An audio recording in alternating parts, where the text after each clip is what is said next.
One of our big stories this morning, the Justice Department has filed a lawsuit in an attempt to turn back Arizona's tough new immigration laws. It's an issue that will be huge in this year's election, and it's one of the topics that we're exploring this morning with our political headlines. And our guest this morning, joining us, Republican political strategist Jim Innocenzi. Jim, good morning. Good morning again. Peter is enjoying some time off, filling in for Peter Fenn, our friend Faiz Shakir. Good morning to you, Faiz. Faiz is the editor-in-chief of thinkprogress.org, and a former Democratic National Committee staffer who has also worked for the White House in the Kerry Edwards presidential campaign. Good morning to both of you again. And want to start with Arizona and the Obama administration now coming through on threat or promise, however you like to phrase it, with going after Arizona with this new law. Let me start with you, Jim. The governor out there said that she's felt targeted. You know, it feels like it's us against them at this point. Where do we stand with this? Well, I mean, I think to some extent she's right. I mean, you look at what happened yesterday. Even Sheriff Arpaio, the Maricopa County Sheriff, said, we're here to help them enforce the law, and they're fighting us. I mean, you know, the opposite of this is what's happened in some places that are sanctuary cities who are not even bothering to enforce the law. At the White House and the administration hasn't bothered to go after them. They're going after Arizona for the law. It's a political move for the president. I don't know how smart a political move it is. I think, you know, the cynics will say that it's because of the fact that they're trying to gin up Hispanic voters.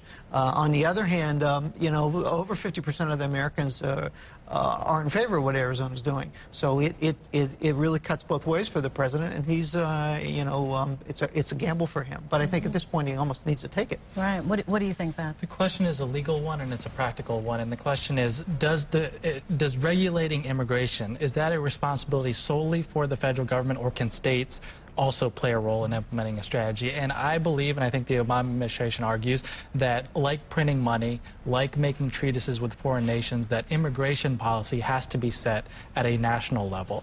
Of course, underlying this context is that President Obama is pushing for a comprehensive national immigration reform, and that is stalled. And so I think they're trying to use the lawsuit to make two arguments. One, that Arizona is going too far, and that if you have a patchwork of states doing their own thing, that's disruptive and also potentially profiling, but also that it makes the case for a comprehensive national immigration reform. This is such a hot-button issue. Is it the right time or the right place, do you think, for the Obama administration to get into this fight, or is this the right move? It's not a battle of their choosing. Certainly, Arizona went first. They put in place this law. It's had some terrible effects within its own borders, and so it's forced the Obama administration's hand. I think that the Obama administration had a timetable on which they wanted to deal with immigration reform, and it didn't involve the next few months. Now they're having to deal with an issue that they weren't prepared to deal with, and I think they're taking it one step at a time. So the lawsuit comes first, and I think they're hopefully going to use the lawsuit to also make the push for immigration reform. Yeah, I think you're right about the fact that Faiz is right about the fact that it isn't a matter of their choosing. What's happened is that so many illegal immigrants have come over the borders and have caused such a disturbance to the lifestyles of the folks in Arizona, you know, the high-profile cases of people being murdered on the streets and all the rest of that, that the folks in Arizona have said enough. I mean, you even see Democrat legislators, Democratic members of Congress are now criticizing the Obama administration for this whole thing. And so Arizona felt like if the federal government isn't going to enforce the laws that are of their own land, then they're going to take matters in their own hand. And I think that's what's happened. We'll see where this ends up. Let's move on to a big high-profile meeting at the White House yesterday.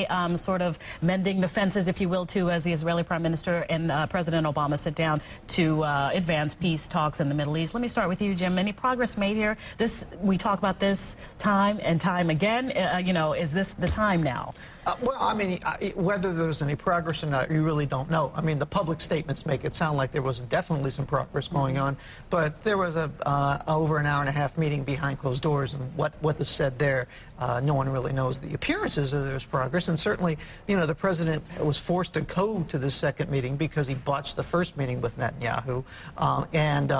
Again, you have a situation where an awful lot of people are starting to believe that the president may not necessarily believe in the same principles that former presidents have in terms of their relationship with Israel.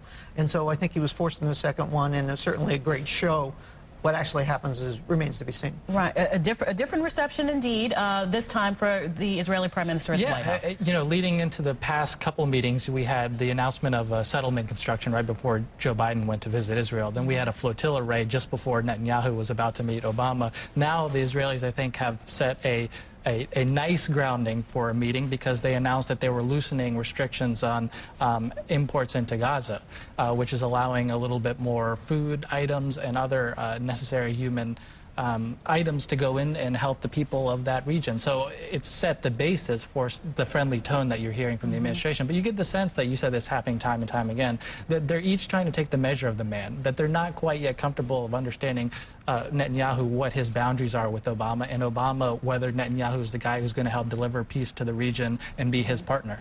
In the last 30 seconds, Jim, yes, is it time for Michael Steele to step down as the chairman of the RNC? You'd love me to say yes. I just want an answer. You would love me to say yes. You know, don't make me ask Faiz. No, you'd love okay. me. No, look, seriously, I think that it really doesn't matter at this point. I mean, we're so close to the election now. I think it would be disruptive if he were to step down right now. The question is whether he's up for re-election in January. I think that's really problematic. But right now, I don't think it would help anything. He needs to raise money. They need to put money into campaigns. Politically, that's the smart thing to do. And the other thing is he probably needs to zip it, and I think that would probably happen. I'm with my friend Jim. I'm not a Republican, but I believe he should stay as the Republican National Committee chair. Yes, I'm sure you do. You can bring it back. I'm sure you do. Faiz, Jim, thanks so much. And I got to say, I love those crazy or zany bands that you're wearing. I think there's just zanies. An old neighbor, a couple of the kids might live with me, they gave them to me the other day, and I told them I'd wear them on the show because they're just such wonderful kids. I love that. That's right. You know what I mean? I love that. All right. Thank you so much, gentlemen. Thank you.